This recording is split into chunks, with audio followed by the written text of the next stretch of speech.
There is no question that in many senses South Africa was spectacularly lucky, but that is to underplay the enormous amount of work, of careful, considered, calculated planning and policy making that went on to deliver our transition.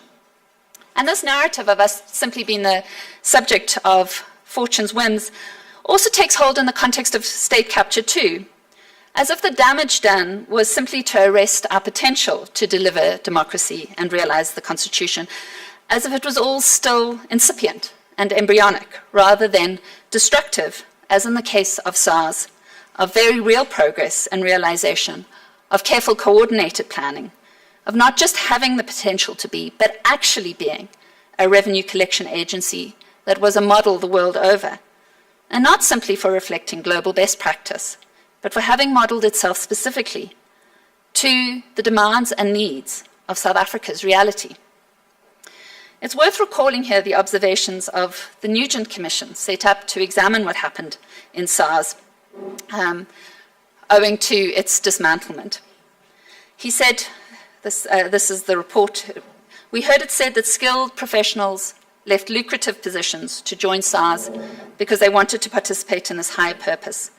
We heard it said that the environment was stimulating and innovative, that debate was open and rigorous, that employees were willing to work long hours without extra remuneration when that was required, because they shared a commitment to the high purpose of service to the country.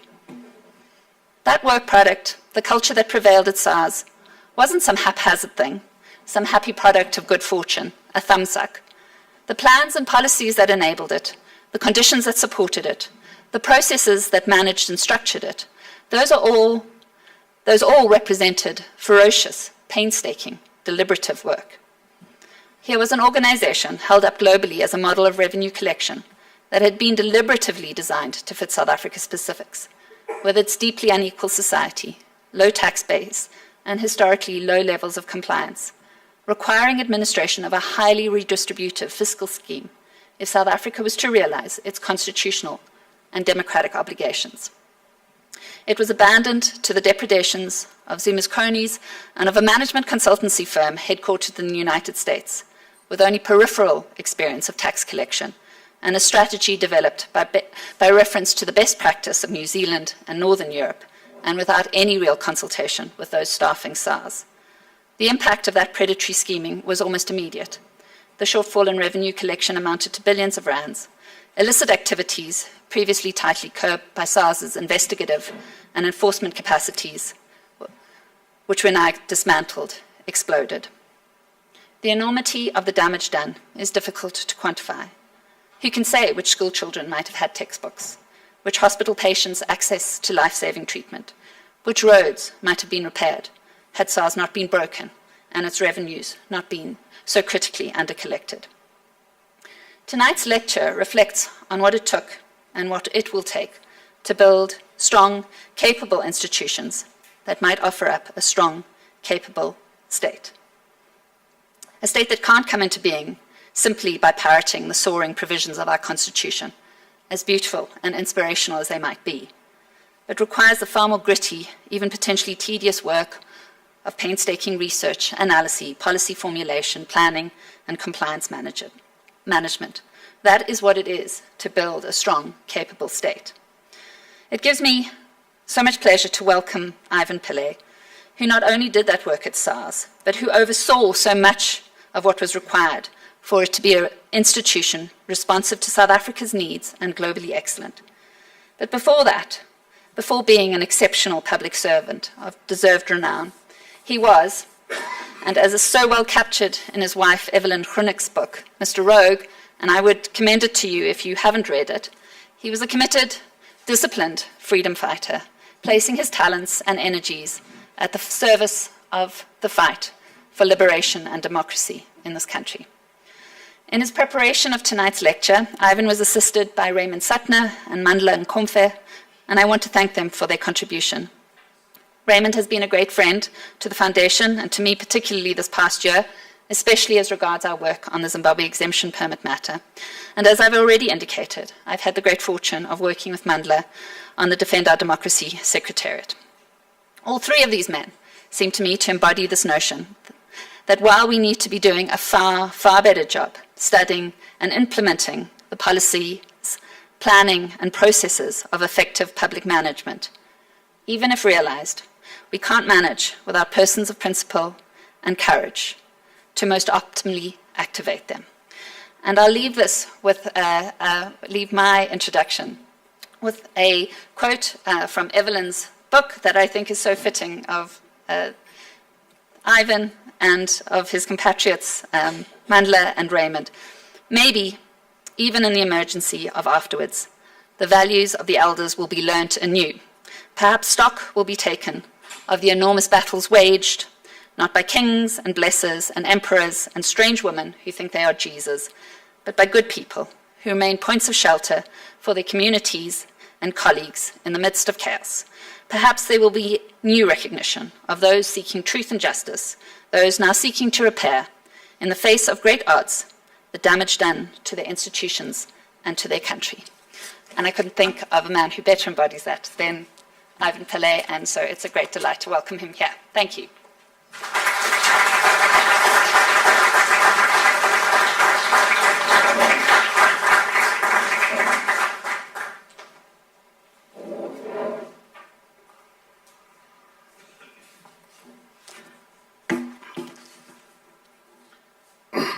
Good evening. Welcome. I thank the Helen Suzman Foundation and Nicole for inviting me to deliver this speech. I hesitate to say lecture that honors the life and work of Helen Suzman. Regrettably, many of the anti-democratic practices which she devoted her life to combating still persists, despite a new democratic order and a constitution that is admired by all Democrats. I'm not going to say very much about Helen. I'm going to say a few more things, but I think lots of you here know much more than I do. I think it's also appropriate that I say thank you to the foundation for the support, for the role that it played during President Zuma's presidency. Some of us who were targeted by the state capturers were strongly supported by the foundation. And I see Judge Kriegler here. The freedom under law gave us great support. So thank you. I want to say in passing, and Nicole made some reference to that, and I will refer to it later, that in resisting state capture, civil society played such a leading role, and the foundations among them. Only for civil society to recede into the background when the emergency passes. And I will speak to that a little bit later.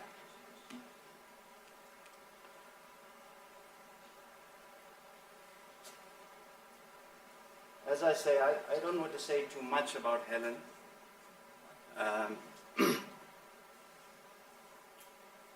She was committed, she was resilient, she was resourceful. She used the parliamentary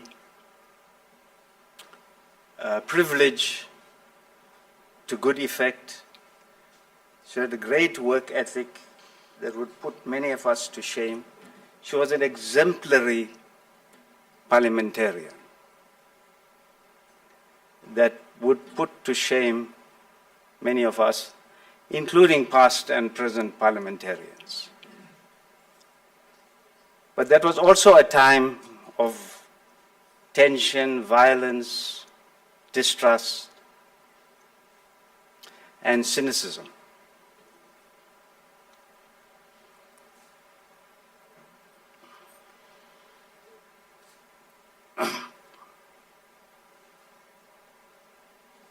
But it's not my intention to speak much about politics and ideology. I actually want to speak about more tangible things. Not that ideology and politics are not important, they are important. But for me, I find that the provisions of the Constitution provide sufficient support and direction for where we should be going. My intention is to steer the discussion to other things, and mainly on the capability of the state, of state institutions. Many of our state institutions are dysfunctional, and by dysfunctional, basically what I mean is that their performance is not predictable.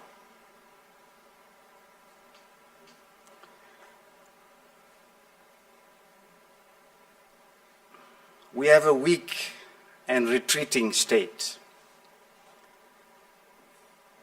and we're facing unmoderated group interests.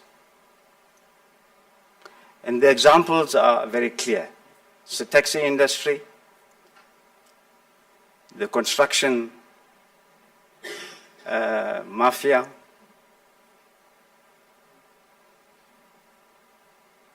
organized crime, illicit cigarette manufacturing and sales, and we have a retreating state.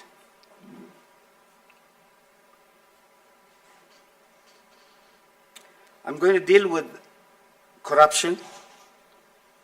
It's unavoidable. There's a lot of corruption.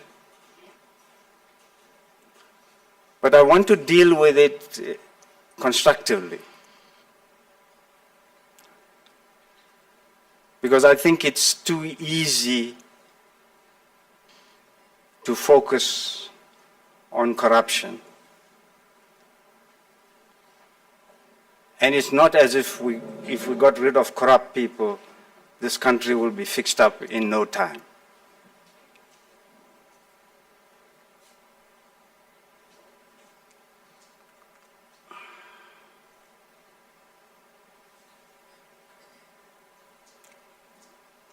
Our well-being is tied to institutions.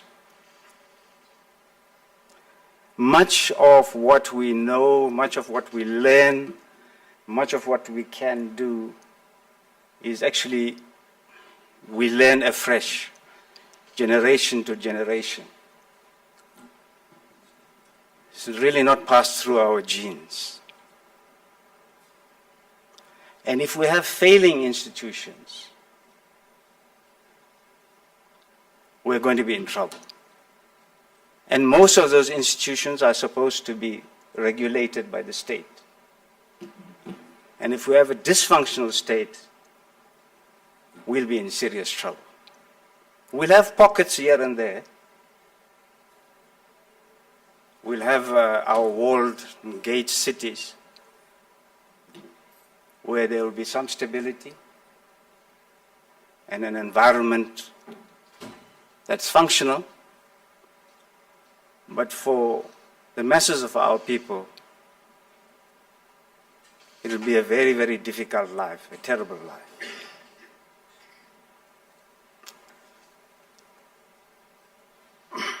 I know politically many people are wary of a strong state. I think it's sufficient for me to say that a weak state is not in our interest.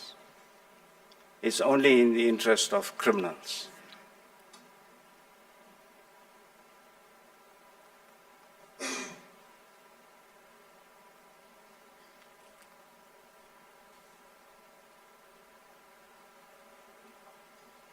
So what is the state of our institutions? There are damning reports every year from the Auditor General.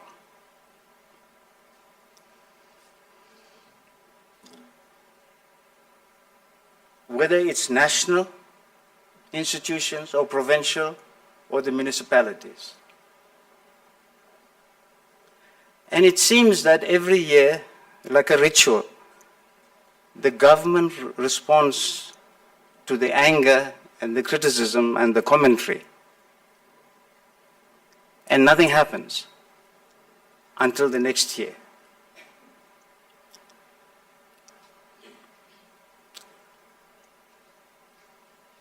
It seems that people at the top think that governance means you should have an auditor general, and they should audit, and they should produce a report, and that is governance. And I've called it a back-end governance. So there's actually a neglect of the core business. And yet, if you are managing the core business, you don't have to wait for a year for the report. Your core business gives you reports as close to real time as you can get it.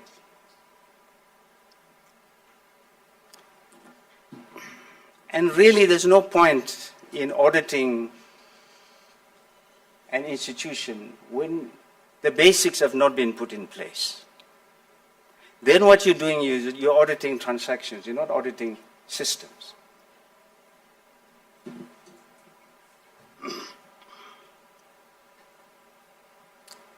So the core business is neglected, there's continuous crisis. When you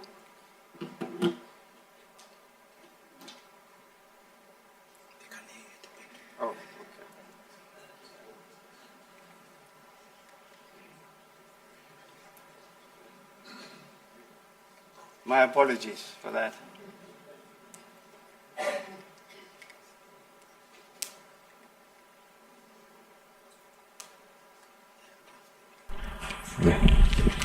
Yeah. Hi, can you hear me now? Ah, that's better. That's better. It's even difficult to see the screen from there. All right, so there's a continuous crisis. There are huge backlogs. And you know, when you have huge backlogs, you basically can't see what you're managing. If you can't see what you're managing, nothing comes right.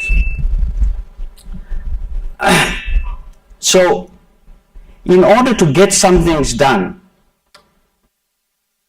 you've got to intervene in the process. You've got to intervene in the organization. And when you intervene, you actually break the systems more. So those people who are getting things done, throwing a lot of resources into getting a few things done, may help in the short term, but in the long term, they break things down even further.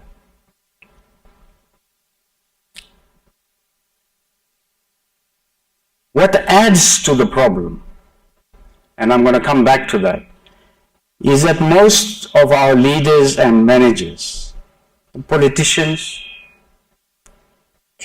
and public servants, are actually interventionists. They are instructors, they are directors. They are not systems people. So what do you think happens if your minister actually operates like a constable? What do you think happens to the Director General or the Commissioner? The result is that everybody is being forced to work at lower levels than they should be. And all this whilst all the systems are breaking down. So in the end, what you get is a fragmented and disjointed government, which is where we are. So it's a little bit more than just corruption.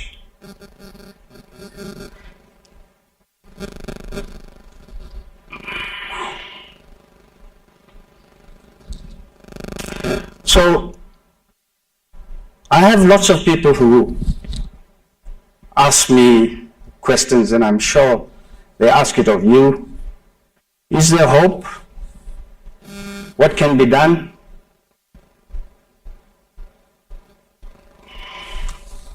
Very difficult questions to answer. But generally, and that's why I put a blank slide here, is that we should be slowing down at this point. Because we need to do the diagnosis. We need to do a proper analysis. Then we can come to solutions. And to compound things, when we come to solutions, all of us, myself included, we have our favorite tools and our favorite solutions. So it doesn't matter where you are, at how high or how low, that is where the conversations go. So it's actually good to slow things down and really go back to the diagnosis. And what I'm going to come to is that, yes, there's corruption, but there are other issues to be resolved also.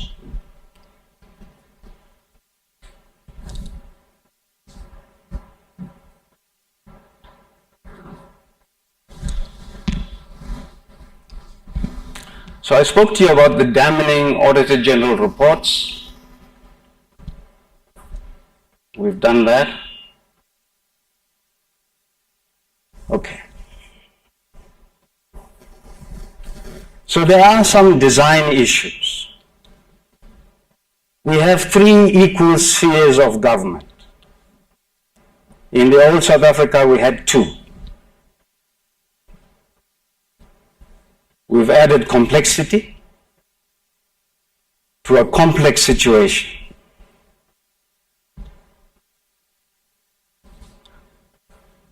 Then we muted the Public Service Commission. The old Public Service Commission sat at the center of government. It was the custodian, it set up the systems, basic systems. Of course, its fault was that it was all male and all Afrikaner. So what we did, wise people, we decided to neuter it so that we have a Public Service Commission, but it has no impact on the public service. In fact, it has a negative impact because there's no center to the public service. There's a third one, that is that I believe that government and the Auditor General, to the extent that they're trying to govern everything through the PFMA, and it's not adequate.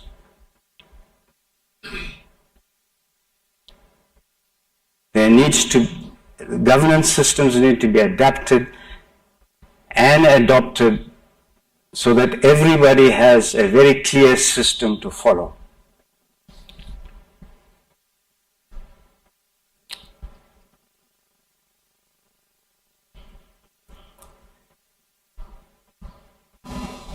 I want to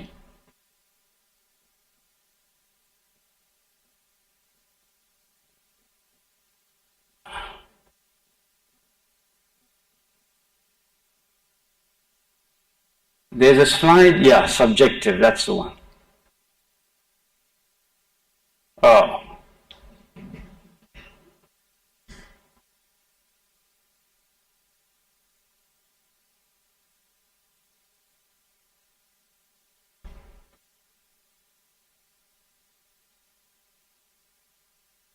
Right, there are subjective factors.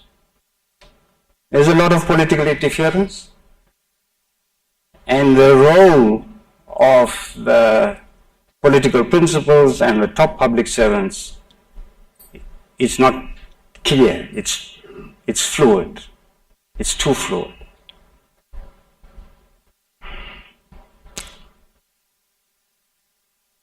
We drove out most technical competence and managerial competence.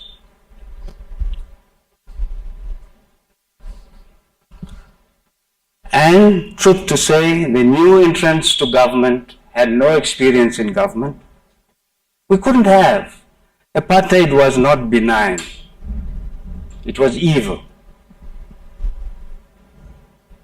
It kept us out of government. It did everything to keep us away from power.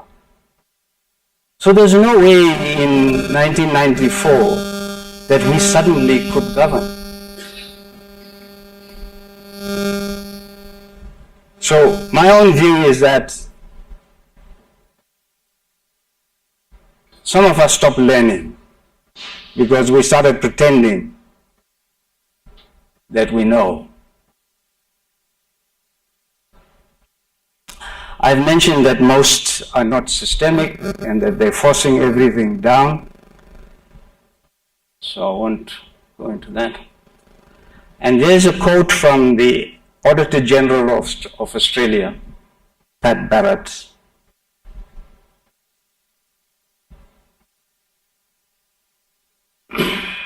He makes the point, governance also relies very heavily on the systems, processes, policies, and strategies that direct operations, assure quality, monitor performance, and manage their obligations to stakeholders.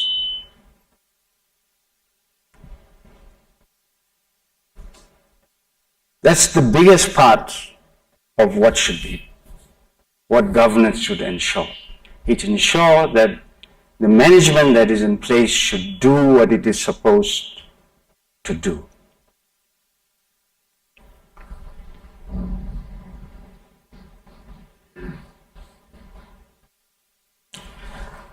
So I'm taking a detour now just to talk a little bit about SARS. Because before we go on to say what we can do about the situation, I've had some experience in this, so I will go through this very quickly. SARS incorporated values and behaviors in its competency model.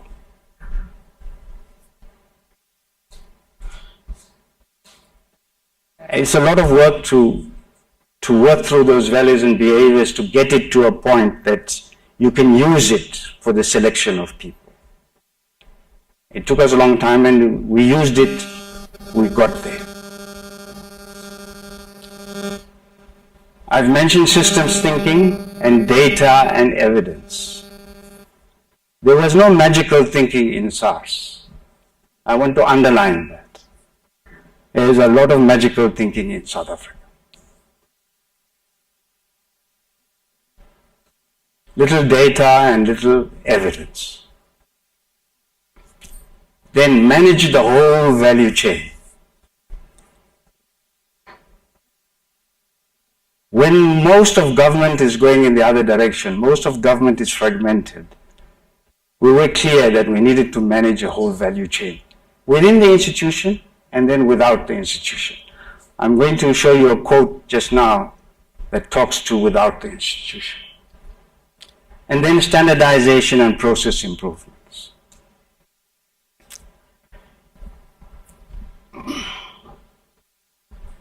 The next slide shows what really made us world class.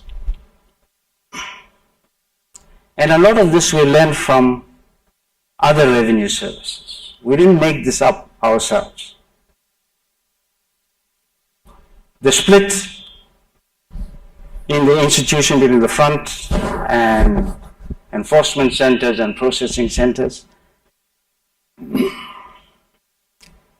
it allowed us to do standardization, it allowed us to improve performance continuously, but it also made it easier to handle corruption. the public could only contact the front office, not the people in the back, not the people who are working on auditing, investigations, not the people who are working on accounts. The next one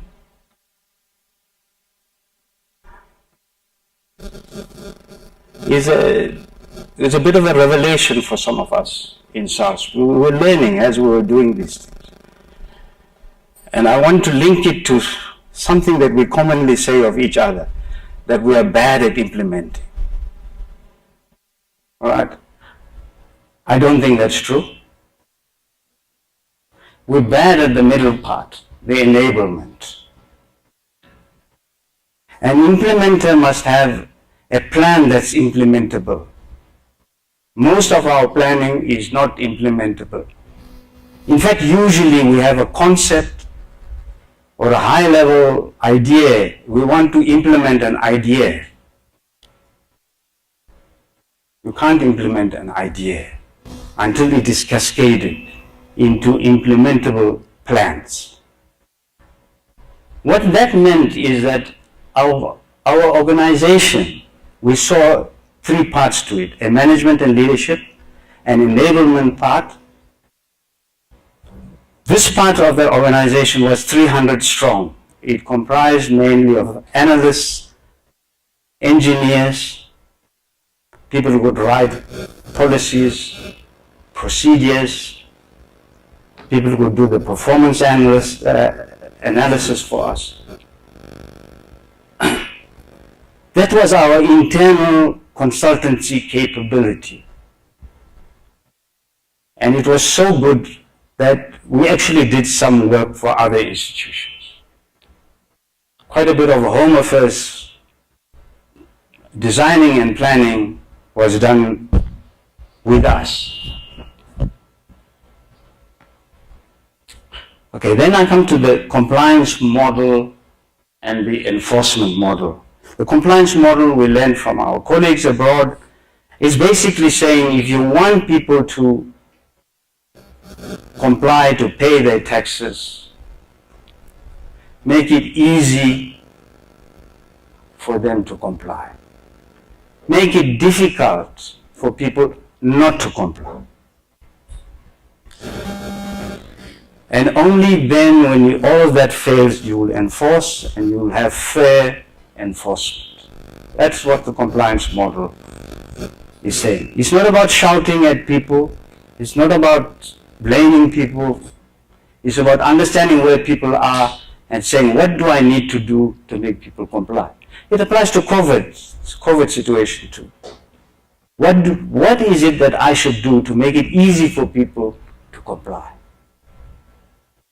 It's not a question I had anybody in South Africa at that time ask those questions. We don't. The enforcement model is, this is something we developed on our own. It's basically saying your enforcement should be based on a coverage of the population, so that everybody can feel that they can get a phone call from enforcement or get a letter from enforcement that asks them for certain data or information. So that's the coverage model. We call it breadth, and then we said depth. The depth is for people who are seriously not complying. Go as deep as you need to go to resolve that problem. So if it's a David King with tons of money, make sure you can follow every twist and turn and stay on top of it. As Nick will testify. Where's Nick? Okay. So that's the depth part. And the third part, or the third leg, is that whatever you do, leverage it so that you have a multiplying effect.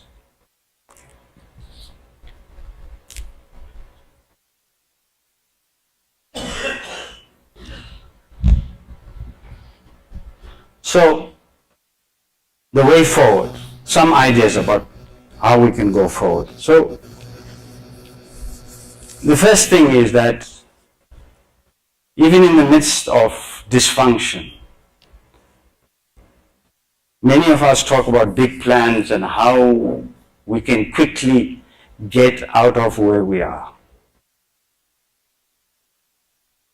There is no quick way to get out of where we are.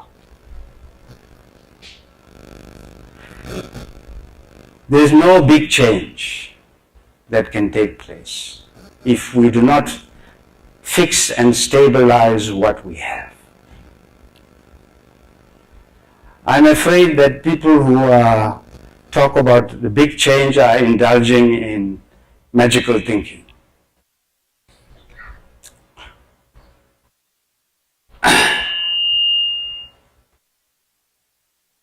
But partly, part of it is because it is the big change that requires big capital expenditure. And big capital expenditure is what some of them need to siphon more out of treasury. People should only get money for big capital expenditures if they can prove that they can maintain what we have. So first the baseline.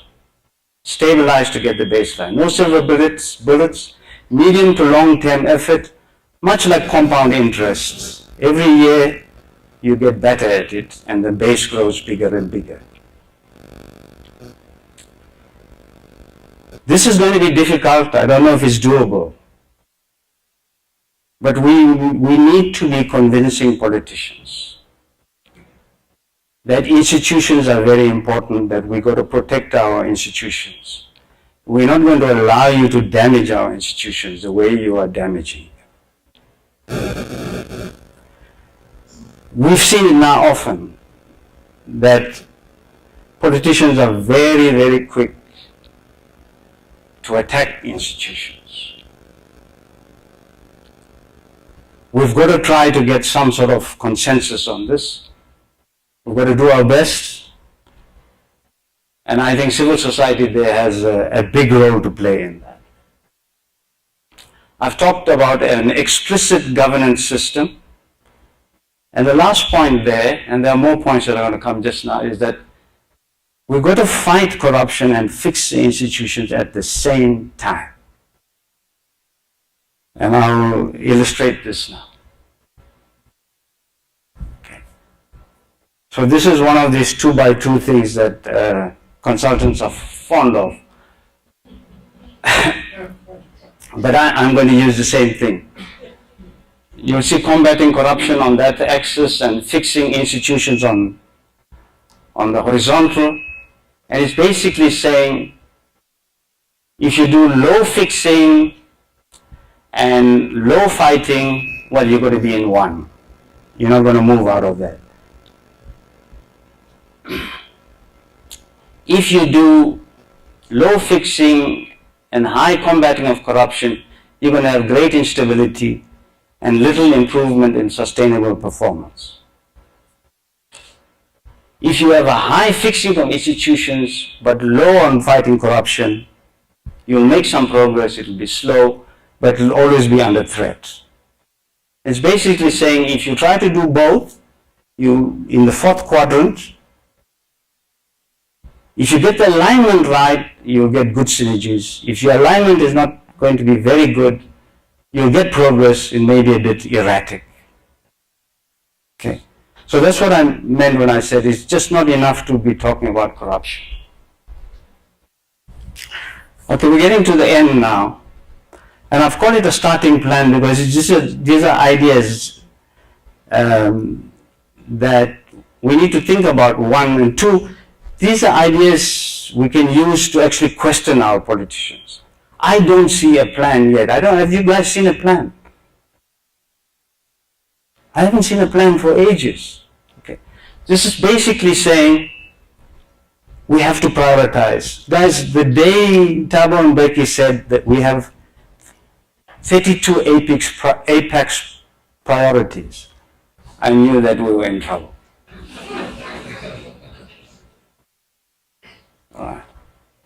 So we've got to prioritize. We have limited resources, so we've got to concentrate. Then, in my view, law enforcement is a priority, and that's from the top. The Public Service Commission that I've said, that I've talked about, that's a priority. And just another 2 or 3 national institutions. I don't think we can do more than that. And really, they should be the type of institutions where my own view is that we should be able to say, and if we have enough good politicians to say so, to say, guys, there is zero tolerance in these institutions. You should get out before we come in. You can choose things like water, health, etc. So that's from the top. On the side, in all of the institutions, there are functions. There are a number of functions, whether you're national, provincial, or municipal. These functions need to be fixed, and it's from the side, and that's where the Public Service Commission comes in. And I'm going to spend a few more minutes on a detail here. One of the examples is that it can be HR or it can be a sub-function of HR. So let's take recruitment in a South African public institution. Do you know how it happens? Recruitment is vacancy driven.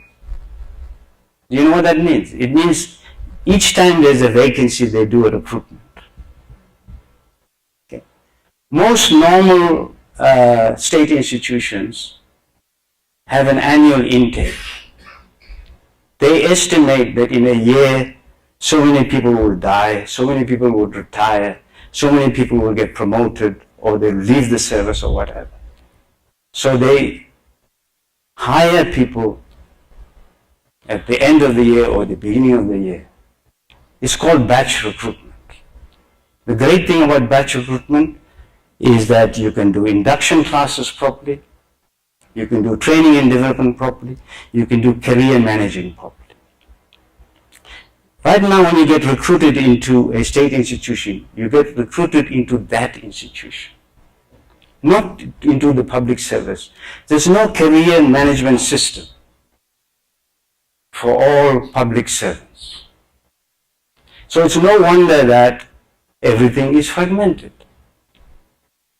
So again, what I'm saying is that it's not there's corruption, but there are design issues that we need to fix.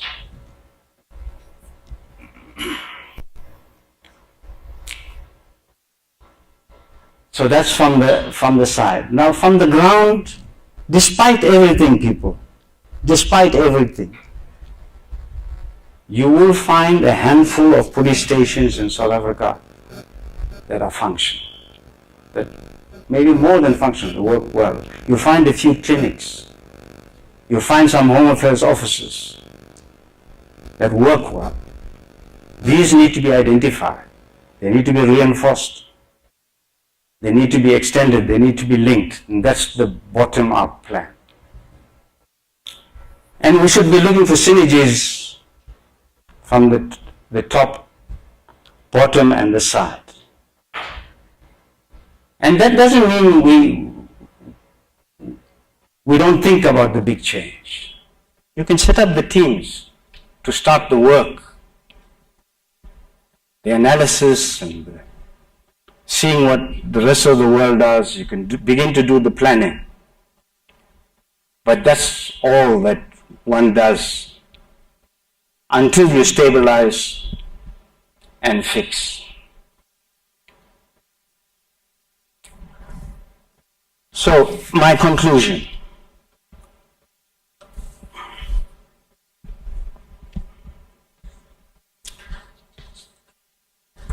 Helen Suzman set a very great example. And it applies to us in this difficult time. She was never afraid to be a minority, even of one. And like her we shouldn't be shifted from our main goals, which is around what is in the Constitution. It's about building state capability, about building an energetic civil society organizations, and lastly, we vote for clean, and I want to underline that, competent government.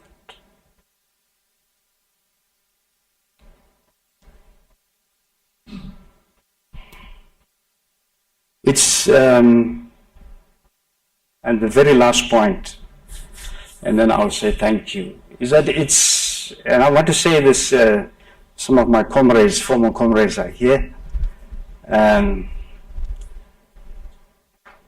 We did our best to create instability. We did our best to create change. But the fact of the matter is that when you are running institutions and running a state, you actually need stability. You cannot get improvement without stability. And I want to stress this because every time public servants and politicians do things, they're creating more instability. So, thank you very much for listening so kindly. What I'm hoping is that we can try and push discourse into these tangible things. That when we are engaging with politicians who want our votes and want our support, we can start to raise questions like this. But what is the plan? When are we going to do it? But how long will it take you? What will it cost? Do you have the talent available for these things? We need to ask these real questions. We need to get away from the airy-fairy words, the bombast that is so often chucked around in this country. Thank you very much.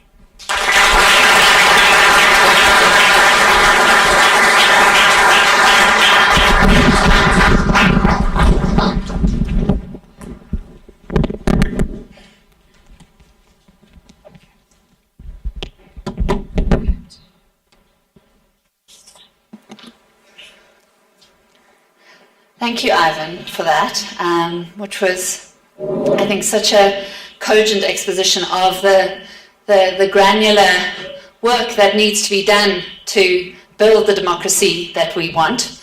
That is, as much as we want the inspirational, soaring words of our Constitution, that it really does take this clear, careful, deliberative planning, and that was so much a concise demonstration of that. So thank you, Ivan, and for a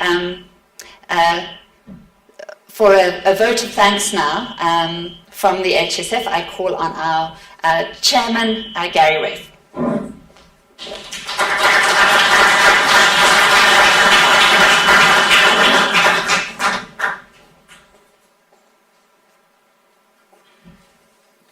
Ivan Pillay, ladies and gentlemen, it's a great pleasure to welcome you all here this evening. If I can echo Nicole's welcome, 3 years has been a long time for us to have been silent and not to have been having a memorial lecture to Helen. I would first like to say that in building capacity, I think that is exactly, in a granular way, is exactly what you, Nicole, have set out to do on obviously a much smaller scale, but still a very important scale in the Helen Suzman Foundation. And tomorrow, when the Board of Trustees meet, we'll be endorsing what is her plan of action. And really, it's as though she has taken her lessons from your lecture, Ivan, because she'll be coming down with a proper plan which can be validated and which has all the evidence to make it a real proper plan. I think that a lot of you here, as friends of the Foundation, would like to know that through what Nicole has done with the HSF during her first year is, again, a real encouragement to you to continue to be friends of the Helen Suzman Foundation, and we thank you for your support. I wish that Francis Anthony, our previous director, was here. I hope he's not, because if he would, he would hold up his hand, because I would also like to pay tribute for him. Francis had 10 years as director of the Helen Suzman Foundation.